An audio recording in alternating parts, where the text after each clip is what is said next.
Good afternoon বন্ধুরা, এখন বাজে 5টা বাজতে 10। তো আজকে বুধবার, হাজব্যান্ডের ছুটি, তোমরা তো জানোই। ছেলে গিয়েছিল স্কুলে, নাহলে ছেলেকে নিয়েও বেরোতাম। তো একটু বেরিয়েছিলাম বলতে একটু কেনাকাটা করতেও গিয়েছিলাম।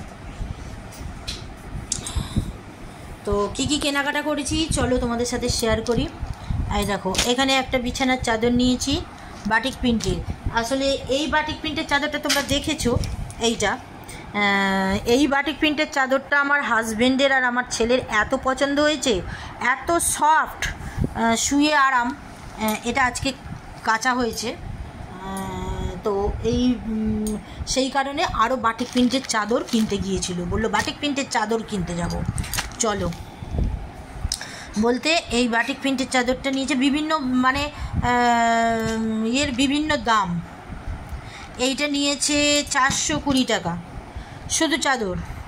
এই চাদরটা নিয়েছে 420 টাকা। এইটা নিয়েছে 430 টাকা, এই যে দাম লেখা আছে 430 টাকা। এটাও খুব নরম,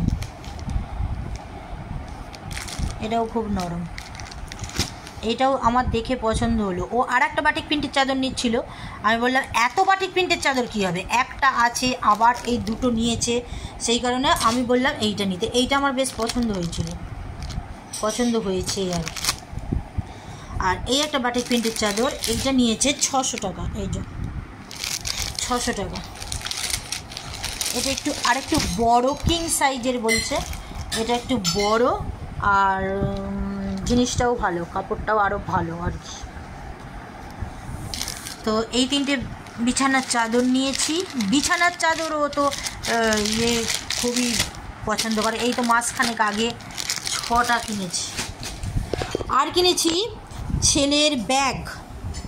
এইটা হচ্ছে জলের ব্যাগ, স্কুলে নিয়ে যাবে। জল নিয়ে যাওয়ার খুব অসুবিধা হয়, আর স্কুল ব্যাগে নিয়ে যেতে এত ভারী লাগে। আর স্কুল ব্যাগটাও মোটামুটি একটু ছিঁড়ে গেছে, সেই কারণে একটা স্কুল ব্যাগও কিনলাম। ওটা সারানো যাবে, ওটা সারিয়ে রেখে দেব।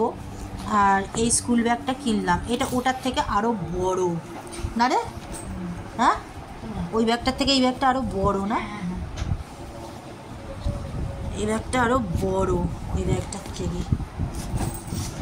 আর এই যে পড়ার ব্যাগটা, এইখানটা ছিঁড়ে গিয়েছিল, এত ভারী ভারী খাতা আর বই যে কী বলবো, এখানটা ছিঁড়ে গিয়েছিল, এখানটা সারিয়ে নিয়ে এলাম। এটা খুলে গিয়েছিল, এটা সারিয়ে নিয়ে এলাম। ওর বাবা বলছিল আর একটা পড়ার ব্যাগ কিনতে। আমি বললাম কি দরকার, সবটাই তো ভালো আছে, সব ভালো আছে, চেন থেকে শুরু করে। আর যে দোকান থেকে কিনেছিলাম সেই দোকানেই নিয়ে গিয়েছিলাম। দোকানদার বললো এই ব্যাগটা এখন অনেক দিন যাবে। তো সেই কারণে ওর বাবা তো ছেলের ব্যাপারে একটু বেশি পজিটিভ, তো সেই কারণে বলল যে আর একটা ব্যাগ কিনি। আমি কিনতে বারণ করলাম। তো এই হচ্ছে আজকের কেনাকাটা। আর আরও কতগুলো জিনিস কিনেছি, সেটা শনিবার দিন বলল যে আসবে মিস্ত্রি আর কি। তো সেটা শনিবার দিন তোমাদের ব্লগে শেয়ার করব। আজকে আর দেখাচ্ছি না, আজকে দেখাতে গেলে ব্লগ অনেক বড় হয়ে যাবে। তো ঠিক আছে, চলো বিকালবেলা একটু বেরোবার প্ল্যান আছে, যদি বেরোই তো তোমাদের সাথে শেয়ার করবই। ঠিক আছে, চলো।